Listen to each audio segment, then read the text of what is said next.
اور بہت ساری باتیں تھیں، میں سمجھتا ہوں وقت ہو گیا ہمارا۔ اللہ رب العالمین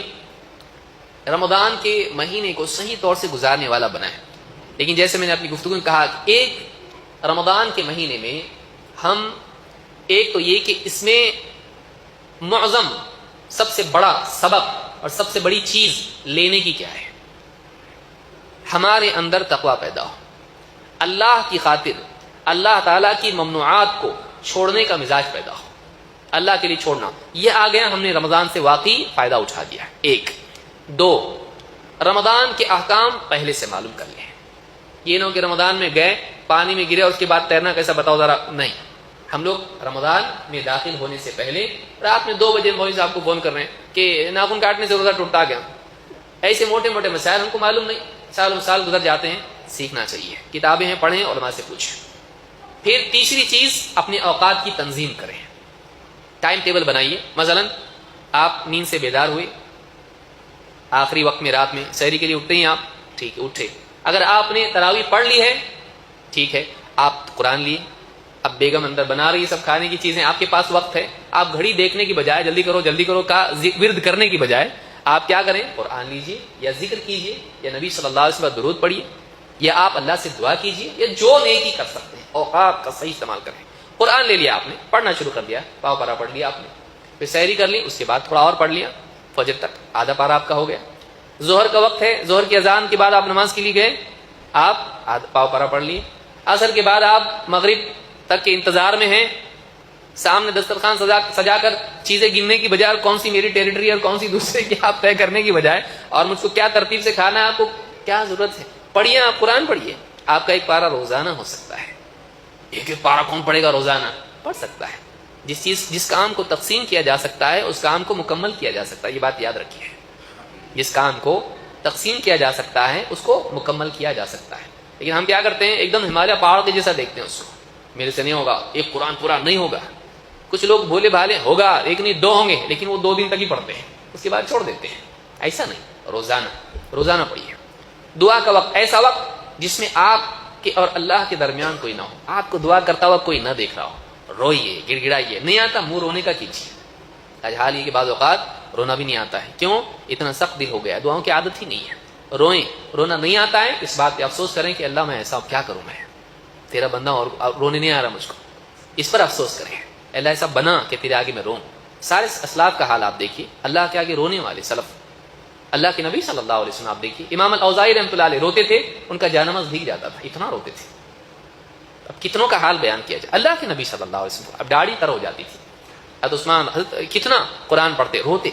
تو یہ رونے سے آدمی کا دل نرم ہوتا ہے، جب دل نرم ہوتا ہے ساری خیر نرم دل کے ساتھ جڑی ہوئی ہے، سارا شر سخت دل کے ساتھ جڑا ہوا ہے۔ رمضان میں بھوک پیاس سے ویسے بھی آدمی نرم ہو جاتا ہے، آدمی دعا کرے اللہ سے، اے اللہ تو نے اتنی نعمتیں عطا کی، میں نے تیرا حق ادا نہیں کیا، ساری نعمتیں کھا کے میں نے سب کچھ پی کے سب کچھ لے کر میں نے تیرا شکر ادا نہیں کیا، اے اللہ میں گناہ گار بندہ ہوں، کچھ نیکیاں میں نے کی ہیں لیکن معلوم نہیں ان میں اخلاص تھا نہیں تھا، معلوم نہیں میں نے واقعی ان کو صحیح ڈھنگ سے کیا نہیں کیا، اے اللہ اگر تو قبول نہیں کرے گا میں برباد ہو جاؤں گا، بہت گناہ ہے اللہ تو معاف کر دے، اللہ سے دعا کریں، ایسی دعا کریں کہ واقعی آدمی کو اپنے بندے ہونے کا احساس تازہ ہو، اس کے دل میں اللہ کا خوف بھی ہو، اللہ سے امید بھی ہو، ایسی دعا کریں، اکیلے میں آدمی دعا کرے،